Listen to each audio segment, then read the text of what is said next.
GNM nursing কোৰ্ছৰ নতুন notice আহিছে। আগষ্টৰ 24 তাৰিখত এই নোটিছ ইস্যু কৰিছে। এই ভিডিঅ'ৰ জৰিয়তে তোমালোকক জনাই দিয়া হ'ব এই নতুন নোটিছত কি ইম্পৰ্টেণ্ট পইণ্ট উল্লেখ কৰিছে।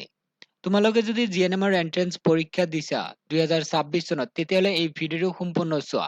ইয়াতে ইম্পৰ্টেণ্ট পইণ্ট কি উল্লেখ কৰিছে যে লাষ্ট ডেট এক্সটেণ্ড কৰিছে জিএনএম নাৰ্ছিং কোৰ্ছৰ। তোমালোকে যদি ভিকে এনাৰেল স্কুল অফ নাৰ্ছিং ইয়াতে জিএনএম পঢ়িব বিচাৰিছা তেতিয়াহ'লে এতিয়া অনলাইন যোগে ফৰ্ম ফিল আপ কৰিব পাৰিবা। লাষ্ট ডেট এতিয়া এক্সটেণ্ড কৰি কিমান কৰিছে ডেটটো আগষ্টৰ 27 তাৰিখলৈকে কৰিছে।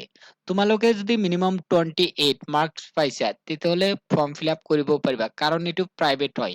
ইয়াতে তোমালোকে বহুত কম খৰচতে কোৰ্চ কমপ্লিট কৰিব পাৰিবা। অলৰেডি মই খৰচৰ ডিটেইলছ জনাই দিছো, তোমালোকৰ ঘৰত কোনো ধৰণৰ প্ৰব্লেম নহয়। যিমান খৰচ আছে নৰ্মেল ফি, ইমান কম খৰচত আৰু তোমালোকে পঢ়িব নোৱাৰা। তো তোমালোকে যদি একেবাৰে কম খৰচত পঢ়িব বিচাৰিছা এইখন তোমালোকৰ বেষ্ট হ'ব। আৰু তোমালোকে যদি শুদ্ধকৈ প্ৰপাৰলি অনলাইনত ফৰ্ম ফিল আপ কৰিব বিচাৰিছা তেতিয়াহ'লে আমাৰ হোৱাটছআপত যোগাযোগ কৰিব পাৰিবা।